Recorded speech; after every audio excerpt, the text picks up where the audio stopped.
And let's get into the fact that after 1991, when Russia expected that it would be welcomed into the brotherly family of civilized nations, nothing like this happened. You tricked us.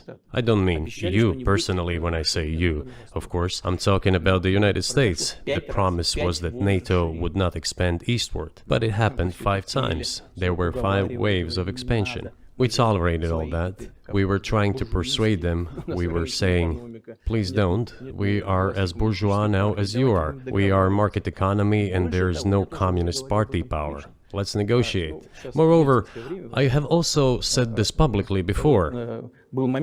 There was a moment when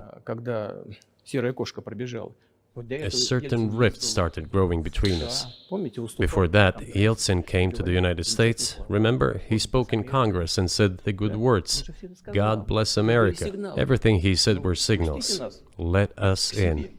Remember the developments in Yugoslavia before the Yeltsin was lavished with praise? As soon as the developments in Yugoslavia started, he raised his voice in support of Serbs, and we couldn't but raise our voices for Serbs in their defense. I understand that there were complex processes underway there, I do, but Russia could not help raising its voice in support of Serbs, because Serbs are also a special and close to us nation, with Orthodox culture and so on. It's a nation that has suffered so much for generations.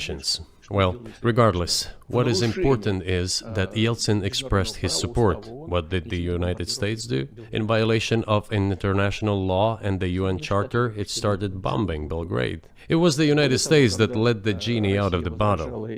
Moreover, when Russia protested and expressed its resentment, what was said? The UN Charter and international law have become obsolete. Now everyone invokes international law, but at that time they started saying that everything was outdated. Everything had to be changed. Indeed, some things need to be changed, as the balance of power has changed. It's true, but not in this manner. Yeltsin was immediately dragged through the mud, accused of alcoholism, of understanding nothing, of knowing nothing. He understood everything, I assure you. Well, I became president in 2000. I thought, okay, the Yugoslav issue is over, but we should try to restore relations. Let's reopen the door that Russia had tried to go through. And moreover, I said it publicly, I can reiterate.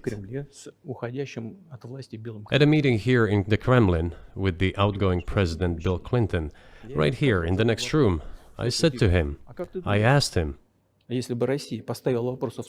Bill, do you think if Russia asked to join NATO, do you think it would happen? Suddenly he said, you know, it's interesting. I think so. But in the evening, when we met for dinner, he said, you know, I've talked to my team. No, it's not possible now. You can ask him. I think he will watch our interview, he'll confirm it. I wouldn't have said anything like that if it hadn't happened.